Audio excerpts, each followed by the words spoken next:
ములుగు జిల్లా తాడ్వాయి మండలం మేడారంలో ఈ నెల 28 నుంచి 31 వరకు జరగనున్న సమ్మక్క సారలమ్మ మహాజాతరకు వచ్చే భక్తులకు ఎలాంటి ఇబ్బందులు కలగకుండా ఏర్పాట్లు చేపడుతున్నామని మంత్రులు అడ్లూరి లక్ష్మణ్ కుమార్, దనసరి సీతక్క తెలిపారు. మేడారం జాతర నిర్వహణపై హైదరాబాద్లోని డాక్టర్ బిఆర్ అంబేద్కర్ సచివాలయంలో మంగళవారం జరిగిన ఉన్నత స్థాయి సమావేశంలో వారు మాట్లాడారు.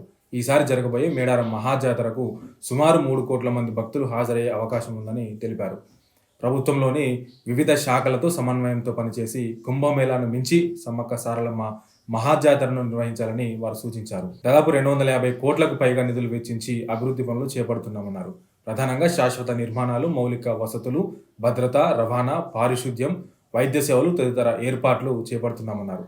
జాతరకు వచ్చే భక్తులకు సులభంగా గమ్యస్థానాలకు చేరుకునేలా అన్ని ప్రధాన రహదారులు, అంతర్గత మార్గాల్లో సూచిక బోర్డులను, బ్యానర్లను ఏర్పాటు చేయాలని అధికారులను ఆదేశించారు.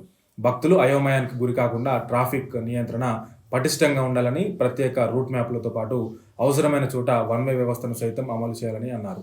సో ఈ జాతరపై కేబినెట్ మొత్తం దృష్టి సారించిందని, మంత్రులందరూ కూడా అంటే తెలంగాణ రాష్ట్ర కేబినెట్ మంత్రులందరూ కూడా సమన్వయంతో పనిచేస్తూ పర్యవేక్షిస్తున్నారని తెలిపారు.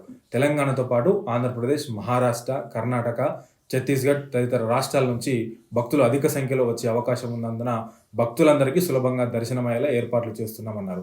రాష్ట్ర స్థాయిలో వివిధ శాఖల కార్యదర్శులు, హెచ్ఓడీలతో వాట్సాప్ గ్రూప్ ఏర్పాటు చేసి జాతర నిర్వహణపై ప్రత్యేకంగా పర్యవేక్షించాలని అధికారులను ఆదేశించారు. తాగునీరు, రవాణా భద్రతలపై ప్రత్యేక దృష్టి సారించాలన్నారు. టాయిలెట్స్ మరిన్ని పెంచాలంటూ కోరారు.